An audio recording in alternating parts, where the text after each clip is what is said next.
Hello, everyone. Thank you so much for joining us today for community engagement, fear, burnout, and getting stuck. We're really excited today to welcome you all.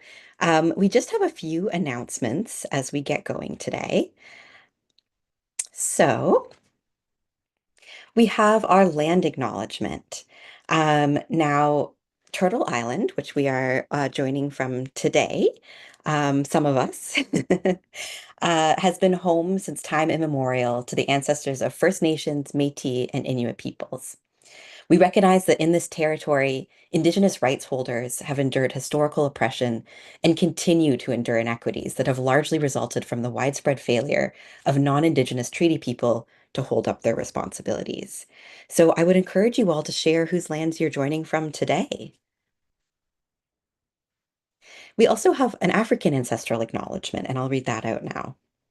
We acknowledge those who came here as settlers, as migrants either in this generation or in generations past, and those of us who came here involuntarily, particularly those brought to these lands as a result of the transatlantic slave trade and slavery. We pay tribute to these ancestors of African origin and descent. All right, I have a couple announcements for us. So some tech considerations. My name is Mairead from Tamarack Institute. Um, and I can help out behind the scenes with any tech support needs that you have. So feel free to use the chat, which is most likely at the bottom of your screen.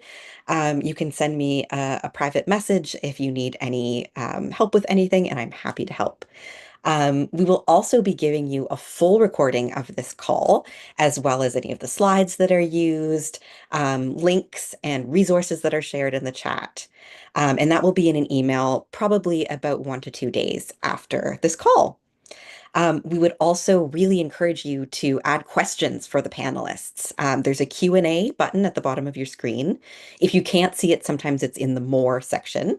And we would love to answer your questions live at the end of the conversation. So yes, please reach out if you have any questions. We also have an agreement for creating virtual spaces, and that makes sure that everyone who joins us today feels cared for and respected as part of the community. Tamarack learners agree to center equity, inclusion, and a sense of connection across all people. And our responsibility and our priority is to make sure that our learners, our panelists, our hosts, all of us together are in a safe and respectful environment. So by participating in this event, you agreed to center equity. And now I would like to pass it to my wonderful colleague, Lisa Adagala, to introduce our panelists for today. Thanks so much, Mairead. I'm Lisa Attigala. I lead the community engagement practice area at Tamarack. And I'm so excited to be part of this conversation today and to create space for this topic. We support communities across many geographies to use authentic engagement practices as a key skill needed to close equity gaps. And part of that work is striving that people who are the closest to issues are part of discussion and decision making. And so community engagement is such a key skill that we all are using and practicing and building. And community engagement is celebrated as such a key component of democracy, of fostering participation and transparency and trust between communities and institutions and governments. But behind the scenes, the work can be messy. It can be emotionally draining and full of challenges that rarely get talked about openly.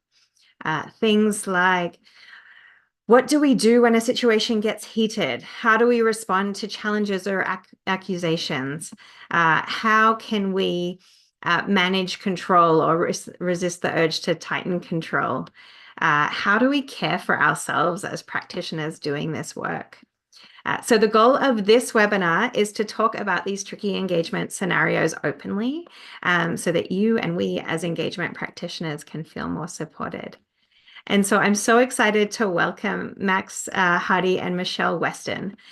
Both are seasoned engagement practitioners based in Australia and have had years of experience designing and facilitating engagement, co-design, and deliberative processes across a range of sectors. And it's so great to be in conversation with you both today. And so I thought I would start by just asking each of you, why is it important for you to be here in this conversation today? What are you seeing and noticing? Let's start with you, Max. Yeah, it's a good question. It's something that kind of occurred to Michelle and I this year when we were running some other training that a lot of people are kind of new in this space, and even people that have done a lot of work in this space were really keen to talk about different situations that they found challenging and wondering what the heck do we do here, and how do we respond when something like this happens, or when we're asked a question that we just don't know what the answer is and we're feeling really awkward about it. And we spoke about some various interactions that we had, and we thought, you know what, people just need time to talk about this stuff. So that was kind of how this came about, and why we thought this would be a good idea to explore this and open the conversation up with the many people across the globe who are doing this work. Thank you so much. What about you, Michelle? Yeah, I think um, over the last few years, I've been really reflecting on engagement practice as a whole. And I think early on in my career, I was thinking very much going into a project, what are the media lines? What's the impact to community? Thinking very much from a project perspective about impacts. But the one thing that really ended up tripping up the team was how resilient the team were working through difficult and tricky interactions with community, with stakeholders, and internally. And it was the kind of fear, the burnout, and that getting stuck that really were the critical risks to the project. But they weren't kind of talked about. So I'm loving and so grateful for this space to talk about this, because I think it's so important, but one of the things that we don't talk about going into a project. So thank you. Love it. Oh, thank you so much. So, in the time we have together today, we'll begin in conversation together with Max and Michelle as they share about those unspoken realities and practical ways to navigate them. We'll then move into a Q&A session. So as Mairead said, please share your questions as they arise for you in the Q&A box. We want this session to be as helpful as possible, so please don't hold back with those questions, and we'll protect time to move through them. Our colleague Yas Hassan was going to be part of this conversation, but unfortunately can't join us today.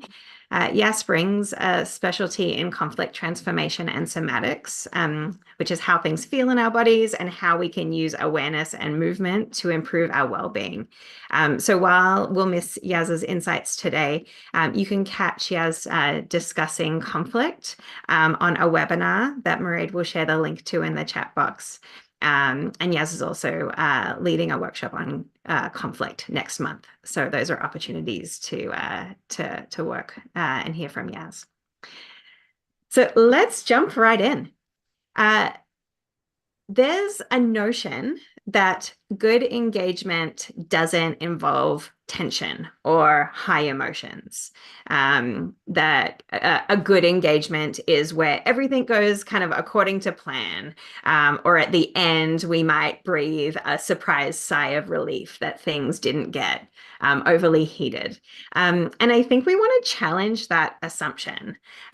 So Max and Michelle, what are your thoughts on the role of tension or emotion in community engagement? Yeah, well, I think firstly, it's a really important point that you raised, that that's the idea of success, and it can build up this expectation or this fear that if something happens, or if someone happens to be angry or annoyed, or there's some outburst, that somehow we failed, or that the session is not a good session. And that actually puts a lot of pressure on, in this sense of, we're just this sense of dread that if someone expresses emotion that something bad has happened, and therefore it hasn't been a good meeting, or it hasn't been a successful interaction. And it kind of sets you up to fail to start with. I think that the reframe is people expressing emotion is normal. If people, care about something, or they're afraid of something, or they're really, really annoyed, and it becomes an opportunity to acknowledge what matters to people, and being there and listening is incredibly important foundation for building a relationship and building credibility.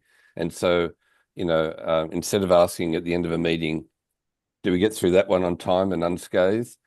We ask questions like, what did we learn from people? How better do we understand what matters to people? And do we believe that people felt like we took what they're feeling seriously? And we ask different questions. And if we learn something, we say, well, that's good. That's a starting point. How about you, Michelle? Yeah, I think the tension, the emotion is part of when you work with people. Working with people, it's going to come up in engagement. And I think when you are able to reflect on where that tension is, that is critical. That's telling you something. That's the intelligence that you can take and bring into engagement process moving forward. So, and I completely agree with you, Max, there. It's your success is not if everybody is happy and loving you at the end of the process. It's were they heard? Did they know who to go to? Did they feel that they could contribute into the project? So it's changing those parameters there. I love that. I love that so much. And so that reframe is so important about what are the indicators of good engagement. You talked about curiosity, you talked about learning, you talked about people feeling heard. Um, as an engagement practitioner, I'm curious, people have to deal with those moments, of people expressing emotion or feeling frustrated. And I'm wondering if you can each share your thoughts or advice on what can we all do if things do get heated? Yeah, great question. I think, well, firstly, we shouldn't be surprised if things do get heated. And we know that there's always a line where maybe we need to pull things up and say, this isn't okay if people are not feeling safe. Mhm. But I'd say that's fairly rare, that nearly all of the time, it's the opportunity to acknowledge. And so I think what I'd like to do is think about um, what can I do in my behavior and tone and body language that's conveying to someone that I'm concerned and that I want to understand what matters to them. That's the first thing. So if I'm in that sort of space, I feel like I'm less worried about how do I look. I'm less worried about am I coping or feeling uncomfortable. I'm thinking about how can I convey that this person matters, or that this dynamic is important, and how do we show respect for the fact that people have shown up and they're letting us know how they feel about something. So that's kind of what's in my head. But I think there is more to it. I'm sure that Michelle will have some thoughts about this too. Yeah, I think it's also really important to understand how you've responded previously when things have been heated in your own life or professionally. And think around the triggers that you feel when going into a heated environment. And I think once you start to reflect on that and kind of understand what what is it about that heated moment that is making you respond in a certain way, and learning, because that's the one thing you can control is yourself in those situations. And is it, if you're coming up that you feel fear and you freeze, well, how is a way for yourself to kind of move through that and lean in? So I think there's some preparation going into an environment, and you can do this with your team as well, to say, in the past, what might come up for you? How can I help you if I'm seeing there is a heated, scenario coming up? So I think that can be really. Oh, Miles, so Max has just put up a slide there. So I think, yeah, if you have a heated scenario, you come up against a challenging behavior, there's three common responses that we're seeing. We have the rational, so where you try and focus on explaining or arguing around the facts, the issues, and in turn that can kind of ignore some emotions that are coming at you. Um, the less rational, where you're triggered by something the person has said, you can feel offended or attacked, and you can start kind of almost attacking back, or it can be perceived that you are, and running away. Or the freeze, that's me. I'm a freeze gal. So I'll freeze and try to appease or avoid conflict, but it kind of leaves it unresolved. So it's common. It's just the psychological nature of coming up to a heated environment. And it's where your adrenaline grows faster in that moment. I'd love if folks want to share their default response sometimes when they're challenged. Feel free to share in the chat box, and we can see a range of those. Are you a freeze, or are you a I often see defensiveness as a common response, where you're trying to explain, oh, here's why we did it in this way, and here's and so that kind of over explaining can be perceived by somebody who's brought something forward as that kind of defensive, and yeah, like you're not listening or hearing or understanding. And so there's something about how we can move beyond that initial response, and what are some of those ways that we can then like re-engage or continue to engage the people there. I think it raises an interesting dynamic that happens when you're the person who's given the task of facilitating this engagement, and you're working alongside other people who are working on the project they're highly invested in the content, and they have very strong views themselves about it, and they can feel very much attacked. So the dynamic is challenging. You're kind of wanting people to feel heard and understood, but also managing other people you're working with who may in fact be feeling really defensive and under attack and not appreciated. And so it sort of raises questions about how we prepare the team, not just how we're managing ourselves. And sometimes it's more challenging to be managing other people who might be behaving in a way that makes the dynamic worse, that actually is conveying a defensiveness. And so that becomes another challenging part of the dynamic, and how we prepare the team for that. If you're working with a team in those circumstances is kind of really important to understand and prepare for. Why don't you share a little bit more about some of those common behaviors which can be triggering as a facilitator? Yeah, absolutely. One of the ways I've started to kind of define some of those key behaviors are what I'm calling the 60s. And Max, do you have the slide there? Yeah, I do. Just pick that up. So one of them, and I think it's really handy to understand some of those challenges that come up so that you know how to respond and you're aware of what's coming. So you can all, I'm sure all of you have had this situation where you're in an environment and there's a dominant voice, a dominant behavior. I think we should do it this way. It takes over the event. It takes over the forum that you're running and you're leading, and that can be very, very tricky when you're managing that one voice. When you're trying to have an equitable conversation and listen to everyone. Another D that I was thinking through was that disruptive.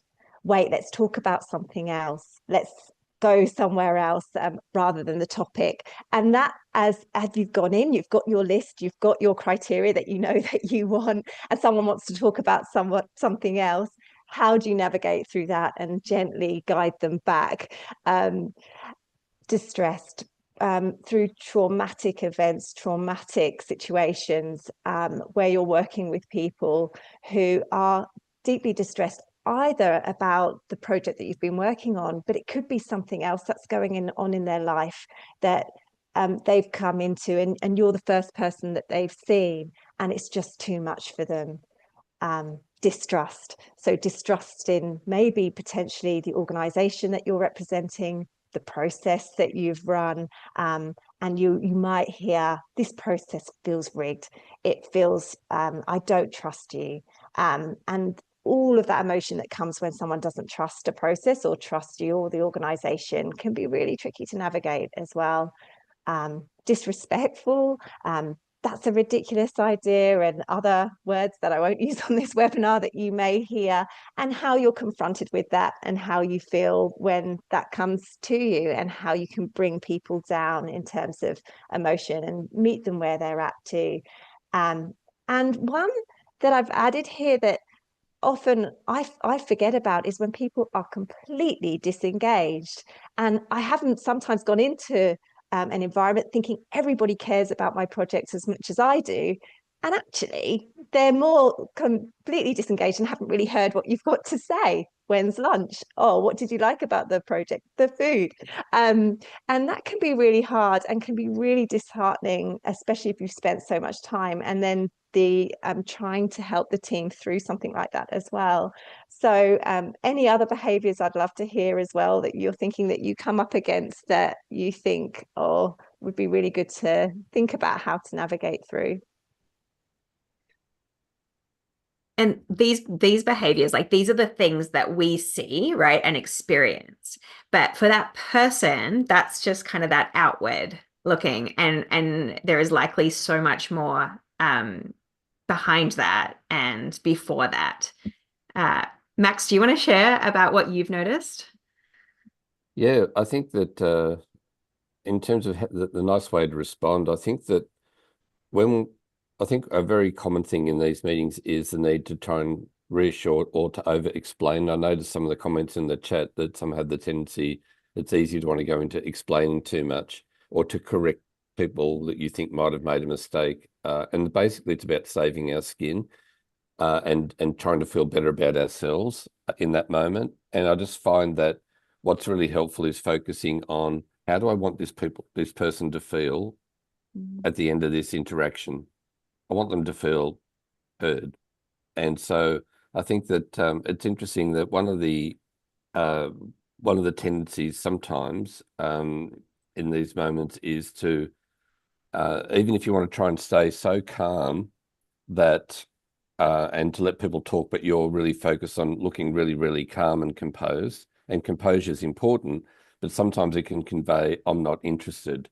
And so one of the things that we talk about in our courses and working with people is active listening is actually not about looking so calm that you look disinterested or you're disengaged or you're communicating to people like, yeah, I'm going to let you blow off steam, but I really don't care that much. If that's what you're communicating, that's not helpful. So it's possible to match people's energy without matching the anger or the frustration. And you can do that by, nodding your head at the same pace that someone is actually punching the table. You actually can be actively saying, I'm with you, I'm interested, I want to understand this. And the opportunity, I think, sometimes to explore, tell us more about that. Like, how did you arrive at this conclusion? It might be a story here, an experience. We need to understand what's going on for you. And then you can actually, once you actually match that energy and get some rapport there, the conversation can go somewhere differently or a different sort of tone where I'd really like more details about that. Maybe can come and sit down with me and let's actually, with a one-on-one type conversation, you can then sort of take the energy somewhere differently, but you kind of need to match the energy with some really active listening. So for me, that's one of the things I try and focus on. It really helps a great deal. I've just been amazed how powerful that is as a way of connecting, letting people know they matter, wanting to understand. That actually sort of helps you to get to the next phase of a conversation. I love that. And so you spoke, and you both spoke about that importance of people being heard and feeling heard. What are some of the things that you do in design of engagements to try to plan for that? Well, that's a great question. Yeah. A number of times I think that we've had to reassure people, no, we don't need to spend the first half an hour talking to people, designing a process where you are allowing people the opportunity to express what matters to them. You know, people will be rehearsing their messages as they go to bed the night before or as they travel to a venue. There's something really important for them that they need to convey, and people are not able to actually take on board new information until they've actually been able to get that message out and have it acknowledged. And so designing a session so there's the opportunity for people just to convey what's top of mind for them. And this doesn't need to take that long. In some meetings, we've even used Menti as a way of saying, tell us anything you like. So everybody can actually get a message out and we can just have a look at it and say, okay, this is what's going on. Even doing something like that in a short meeting, I'm not saying that's the way to do it all the time, but some sort of acknowledgement that what people have brought with them matters and is acknowledged. And until people do that, they can't let go and be open to receiving any additional information. It's just too much going on emotionally. And that's that we talk about the ORID pattern for those who know the Institute of Cultural Affairs, that they talk about basically the importance of acknowledging and allowing space for emotions to be expressed and acknowledged as a critical step before people have the capacity to take on board new information and to make sense of a context or take on board new, a better understanding of the context or whatever. So it's a really, so I can actually send some information about ORID to you to pass on, Lisa, if people aren't familiar with it. But actually, I got that from a Canadian about 20 years ago. Pardon me. And it was actually really, really useful as a framework. Yeah. Yeah. There's also, I love that. I think the number of times that relationality is so essential to this work and making space for that relationality for people to bring what's important to them, whether it's in pair conversations or triads or a quick poll or, whatever it is that can help people have the space to bring what's on their hearts and minds as they come into it, can enable people to move forward into discussion together and thinking about other people and what's going on for them. Related to the thinking about others and what's going on for them, I know you've done some work thinking about, I'd love for you to share the iceberg model and how that relates to, I think, developing more empathy and understanding towards others.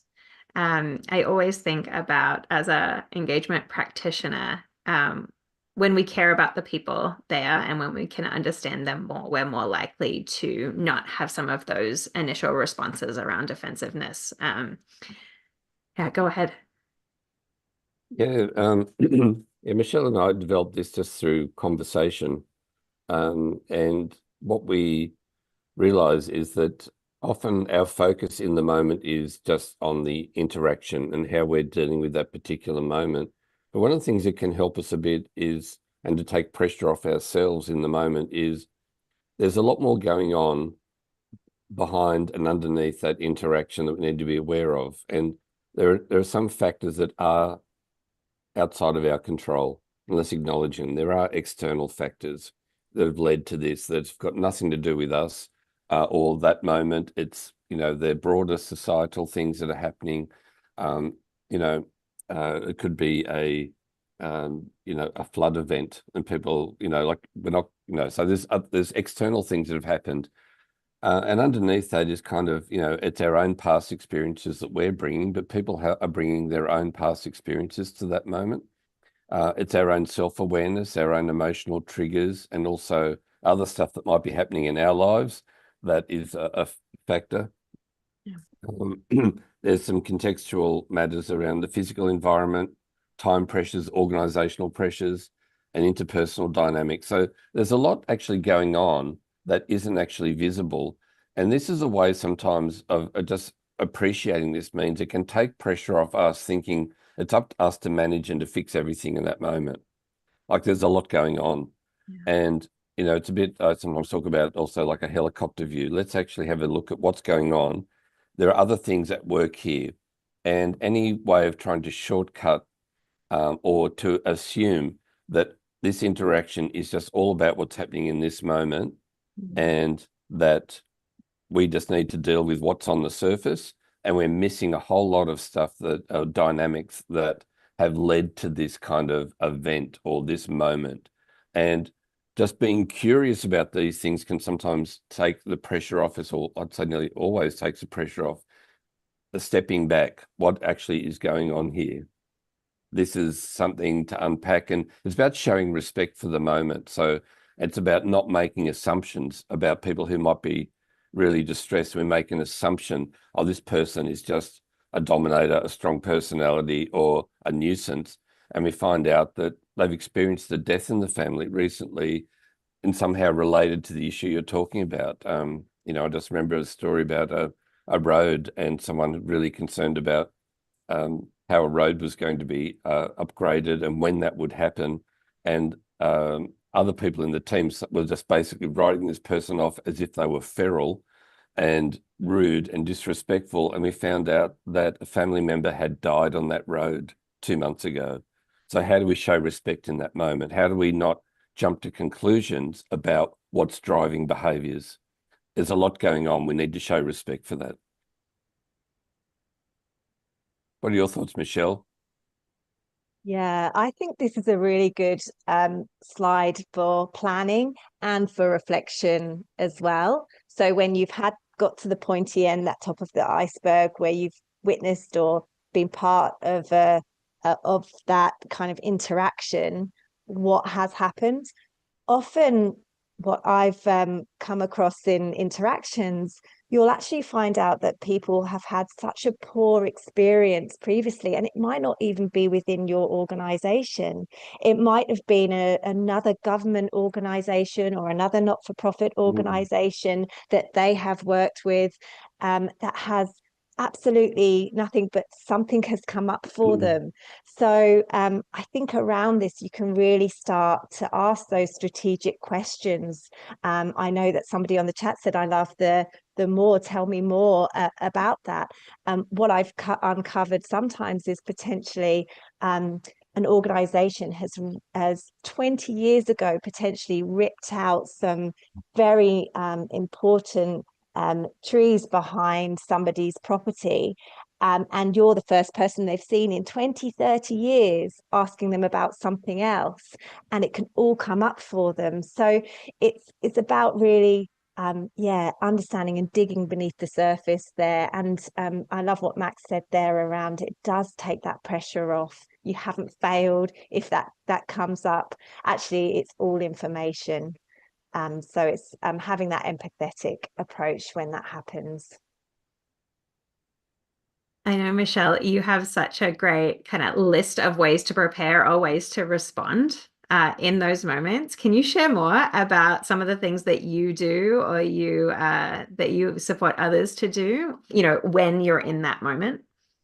Yeah, I've got a few slides on this as well. Max, And do you I'll want to show share, them. or did you want me to share? And I think I can do it. I can rise to the Yay. occasion. Here we are.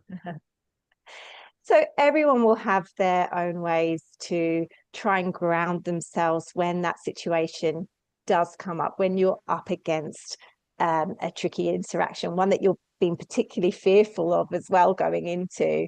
There can be breathing techniques, that relaxing, that centering, or even visualizing the conversation going into it. So whatever works for you. I think we've kind of covered this, that not needing to be right, understanding the iceberg. You might have that in your head now, and that understanding, really being clear on the purpose and your role.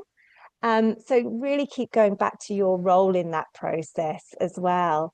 You're a conduit, you're somebody there to hear, to take that advice and that content that you're hearing. And so it's really important to just keep that in mind. Have a handful of those strategic questions to kind of steer the conversation. One beautiful one that I heard from Max was, if somebody's saying, I just don't trust you, a strategic question might be, what would trust look like for you? And tell me more around that. And that sense of curiosity and even a sense of humor is often handy too. strategically placed and really to help yourself and the team throughout. I love that. I think there's often these kind of metaphors that I get in my head or I visualize when I'm in that moment. So sometimes when I'm feeling overwhelmed, I imagine myself in a river, and instead of, if I try to stand up in a river, it's not going to work. I'm just going to, a kind of rushing, I'm going to get bowled over, and it's not going to be great. And so I imagine myself grabbing a raft and just like floating down the river. And I can paddle myself to the sides, I can look around. There's lots of options that I have. But that visual metaphor helps me to know that it doesn't make sense to fight against the river. It makes sense to go with the river and go with that flow and then ask a question, make space for people to share. I'm curious if either of you have any kind of visual metaphors or things that you do to help yourselves.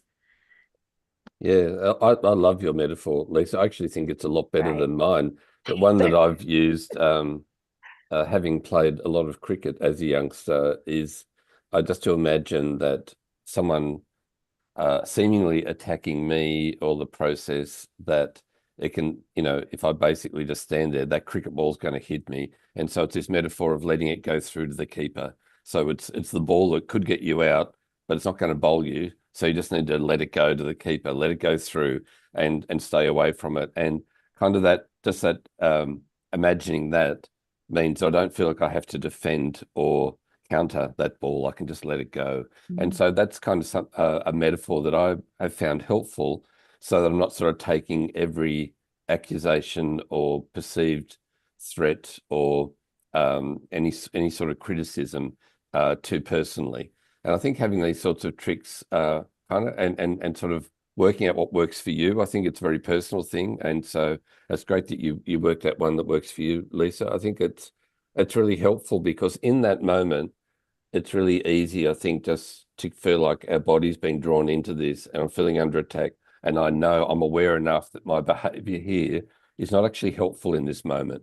So what can we do to kind of transition to, into a more productive, helpful space? And so that's one that I've used. How about you, Michelle? Yeah, as I shared earlier, I'm a freeze person. So all those freezers out there, I tend to almost, as you're just about to free fall, or you're about to lean in. So I try and as much as possible lean into the situation, because if not, it's the temptation to turn around and run away. So in my head, I kind of lean in, and as much as possible try and step into the shoes of the person that I'm talking to. Because if not, I'll just be not saying anything and not sort of adding or being curious. I'm just sort of there. So I'm not kind of helping move this person through the conversation that we need to have to get to a resolve. So yeah, so mine's kind of it's more of a feeling than a visualization. It's more of this kind of lean in, just to try and counter that going backwards. I don't know if that makes sense, but that's Yeah. just my way of the flow of the atmosphere in the conversation. Mm. I noticed Priscilla's comment in the chat, which is really nice, is I always think about how I would like to be treated if I was upset. And Yeah, what's nice about absolutely. that is it's actually taking you out of that space of thinking, I need to counter this or deal with it. And you're actually thinking about how you would like to feel. So you're kind of thinking more, you're focusing more about what this person needs, not how you want to survive in that moment. And so I think it's actually a really good method for uh, not feeling like you need to counter it. You're kind of, more empathizing with where that person is at and thinking, how would I like to be treated in that moment? It's actually like a mental process that actually helps you to respond in a way that's going to be much more well received and appropriate and empathetic. So yeah, that's good. Mm-hmm. And I think what's arising for me is how common this is. We're Mm. talking about how this is something that is very common, something to practice. Um, And I think I guess I want that to be an invitation and not something to move away from. Like we need people who are willing to stand in the messy and hold that deep desire to continue to bring people together across different perspectives, different behaviors, so that together a community can problem solve. And so it's an acknowledgement that this is hard, but it's so needed. Yeah, and it can be, I think, when you get through some of these difficult conversations, it can be the most satisfying work that you can ever do. So that's one of the other things I tell myself is this is hard. If we can, navigate through this, acknowledge what's going on for people and work through something together. So at the end, if it's a dynamic where people are actually starting to work together towards a solution, that we start to generate trust. We start to generate what I've called relationship capital. We've actually built some capital with these relationships that will serve us well in the future. You're doing a lot more than just dealing with this dynamic. You're actually helping make the world a better place, one conversation at a time. So it's kind of thinking about this is really important stuff. How do we work through difficult conversations together? And so it's the opportunity to do something incredibly meaningful. And for me, that kind of puts that higher purpose in place, not just dealing with an uncomfortable moment. No, this is about how we actually coexist together and work through the challenging stuff. We need to know how to do that in a way that's respectful, productive, and authentic. Mm-hmm. That's my little sermon. Anyway, I'll stop there. I'd love to shift us into Q&A, if that suits. I'm seeing some questions come through. We'll start with a question from Gia. I hope I'm pronouncing that correctly. How do you make time and space for you or your staff to decompress after an intense community engagement? This is one of the biggest learnings that I've had in my career. Um, I was working on a project. It was a very big impact to that community. And we had event after event after event that suited the project timeline. And so the project needed these events to be, I think it was like one day, just one day off and one day. What I hadn't realized, there was about 40 volunteers. We had around 20 organizational members at these events.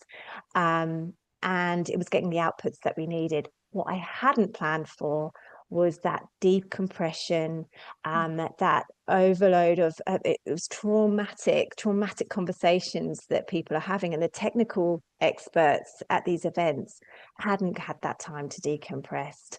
So you might not always have the luxury of staggering, but I would love to have gone back in time and had more of that time and allowing that time in the scheduling for that decompressing, and also in the reflection piece, not just reflecting on how the session went or how it's just that check-in on how everybody else has gone, and that time to talk around any of those interactions that came up that they felt tricky and how they could be supported next time. So just having that team support and that team conversation around this would have just been so handy for me at that time. So I absolutely love that question. Max, anything to add? No, I think Michelle nailed it. Yeah, it's funny how we don't. It's almost like you get to that point where we've got through that meeting, and sometimes there's not a lot of energy to debrief at that time. So I think the judgment call is: do we want to just basically go away, have a glass of wine, or go home? And we've had enough, but we need to actually recognize we need to spend some time to talk about it. And I think we need to plan for that. That's yeah, what Michelle said for sure. Yeah. We have some questions coming in, and I'd love to invite Jen to join us to ask their question live.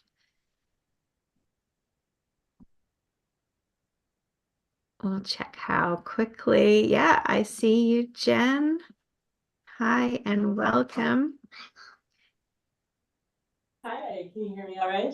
Yeah, go ahead. Share your question. Awesome. I'm Jen. This is my colleague Rebecca. We're with End Poverty Edmonton. And oh, I just made the screen disappear. There we go. Bring it back. Is there a way I can see? Oh, wait, there's my question. Oh, I can't see my question. Oh, I can read it What? out and do you want to expand upon it if I read it? Sure. Yeah. Yeah, you shared what are some ways that you have addressed power dynamics in diverse engagements, where people don't always have the same influence or power to voice their perspectives or concerns. So you could Yeah. expand upon that. Would love to hear more. Sure, yeah. I've been in a number of different engagements where I've been the one to convene a really diverse group and facilitate conversations around community, what business community might call social disorder, issues related to experiences of homelessness and open use of substances in community. And I'm really interested in sort of like what are some of the ways in which you may have experienced power dynamics and how you would have addressed some of that, because it shows up in, I think, all of the things that you have all talked about right now around, the iceberg. There's a lot more that people are showing up with than what you can see is really, really important. And that's often the case in those settings. And so, yeah, just curious some of the approaches that you might have taken.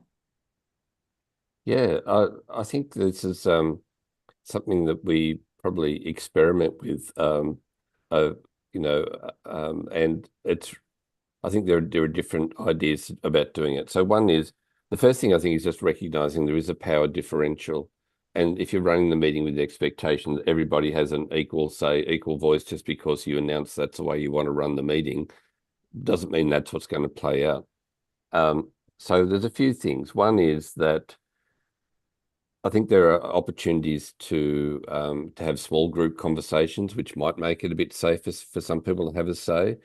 But also, I've found in some dynamics with working with First Nations groups is that it wasn't appropriate for people to speak out in front of the whole group until they'd actually spoken together with their people and where the elders had actually given them permission to share something. And so I was having this meeting and they're all breaking up into small groups talking. I said, oh, can we just have one conversation at a time? Exactly the wrong thing to do. I didn't understand the dynamic of how they needed to work together before there could be a public statement made in front of others. And so understanding, or at least being interested in what those dynamics are and working with that is really important. The other thing is that just using tools like Menti, I guess, is a way that people anonymously contributing their thoughts is a way to kind of democratize the process. And it's not an easy dynamic for someone to actually, like, let's just say the dynamic that you're there with, someone's there with their boss and they don't want to say anything bad that the boss would disapprove of, but they have something that they want to contribute. In an anonymous Menti poll, they might be quite happy to actually share something fairly safely. So I think the question is, how do we make it safe for everybody to contribute what they've got? And I think that there's a number of different dynamics. I think using a card storming method where smaller groups can come up with some cards. You don't know exactly who's written, the thing, but there might be some contributing ideas.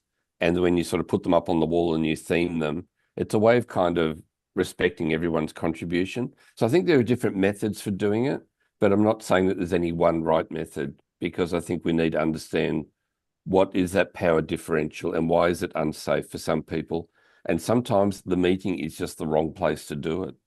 And so we might need to sort of work out some intel. We need to have some smaller meetings, one-on-one or with smaller groups, rather than expect that in this one meeting when everyone's together, this is our only opportunity to get stuff sorted out.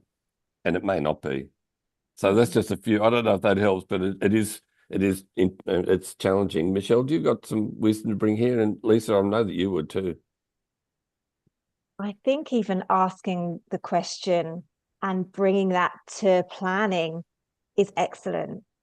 To Mm. say, when you're planning for the engagement, let's look at how the power dynamics play. Let's look at those key people within this community that potentially we can talk to say, what's the dynamics here? What's the most appropriate way? How can we make sure that we make this as genuine and as comfortable as possible? And what approach would work? So it can be really helpful to put that lens over the top before you go into an engagement process. So even just the fact you're raising it and asking it as a question, how wonderful to have that in the planning process. So yeah, I think it should just it's another topic that needs to be put over the top.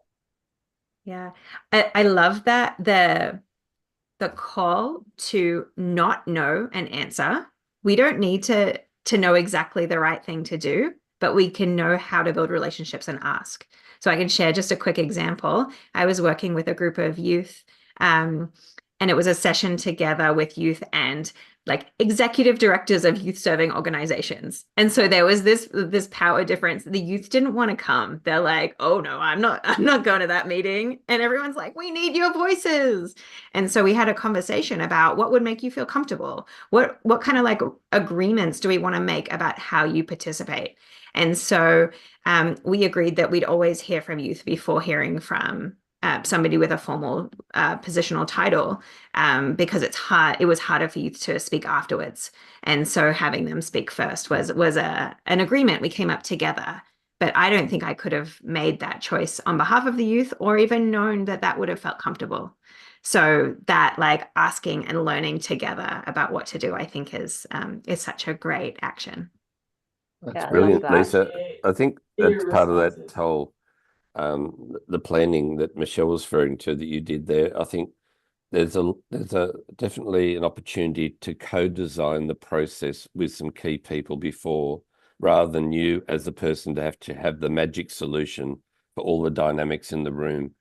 And then you also, what you're doing there is creating some shared responsibility for how this works before you've even started is great. And I know Michelle's got some great templates around risk and escalation planning, but really basically planning in a way to get the most out of everybody and asking those questions up front, so important. Anyway, I'll be quiet because I know we've got more questions perhaps to That's get right. through in our limited time left. Thanks, Jen, Jen. is That was there great. anything you wanted to Thank respond? you. Thank you. I think more than anything, lots of affirmation for how I try to hold space in community around difficult conversations. So thank you for that. I agree the pre-planning is really, really important. And I've gone so far as to interview all of the people coming to the meeting in advance so that I can understand their tension and the power that they're showing up with, which has been really Great. helpful as part of that pre-planning. So yeah, thanks for all the really great tips. Appreciate it. Well done, Thank Jen. Yeah. Amazing. Thank you so much, and love your work at End Poverty Edmonton. For others, go check it out.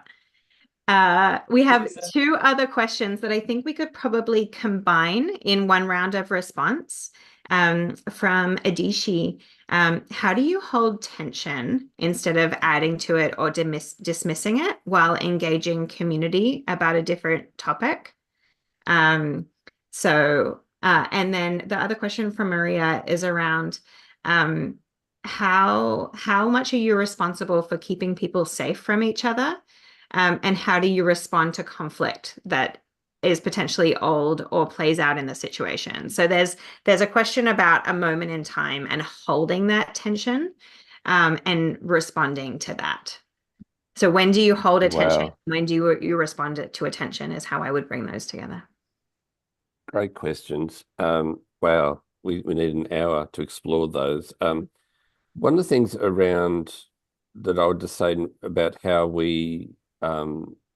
are we responsible for keeping people safe from each other, and I guess not to how to hold the tension in the moment is an important consideration. But in terms of how we keep people safe,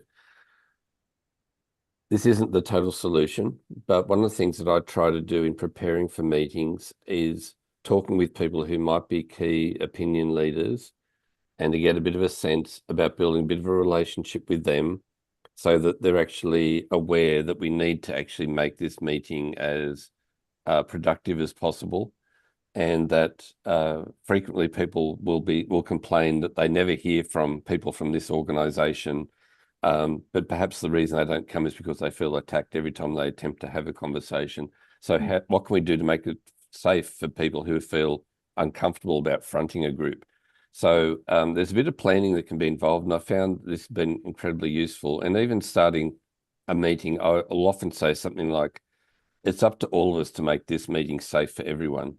You know, let's all take responsibility for it. I think that sometimes when we just think, well, I'm the one that has to be responsible for everything.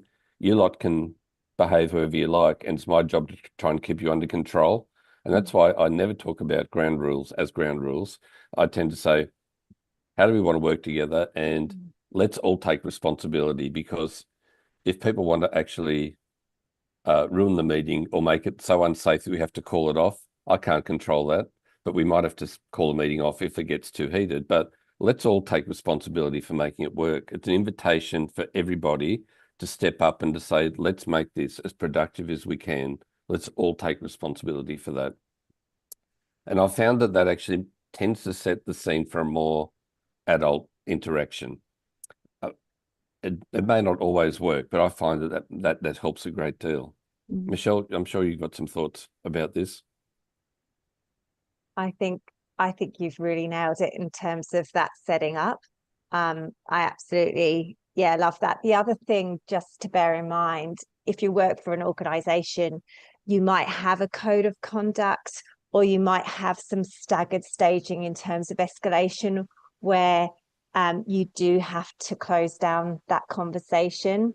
So again, it's just sharing that for your own safety. You might not necessarily have to use that, and that's in a worst case scenario, but there may be a point where it's too much, and there's a tipping point, and it's just all knowing that, and knowing your signals as a group as to when that might go over the line.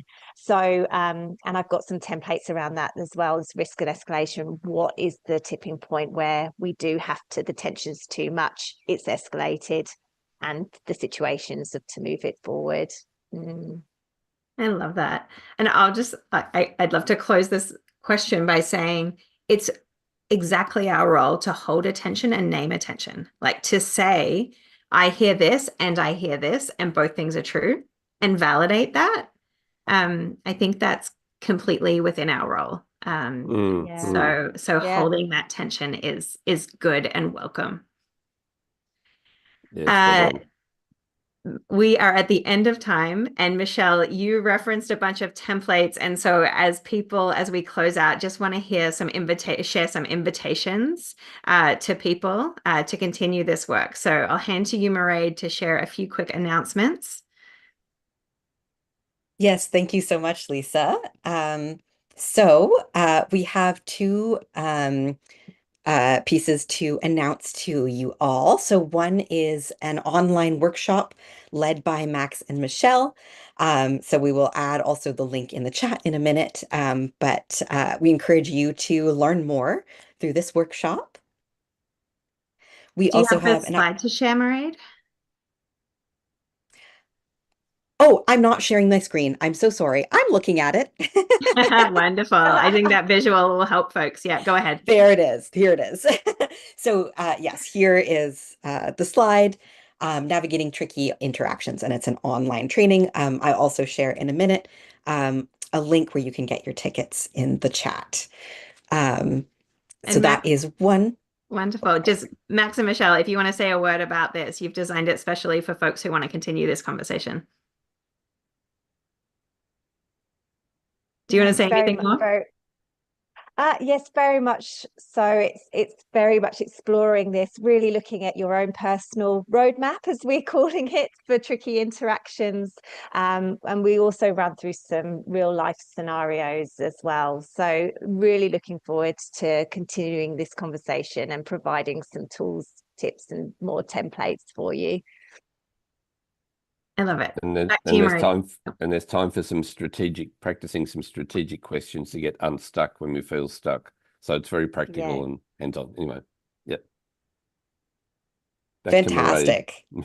Thank you both. And then the next one we want to share is an upcoming workshop from Tamarack, which is the workshop that Lisa mentioned at the start of this webinar. It's Let's Talk About Conflict, Strengthening Relational and Accountable Practices for Collective Work. That will be on November 20th, and I will also share the link to that in the chat. So we hope to see you at some more offerings from all of us combined.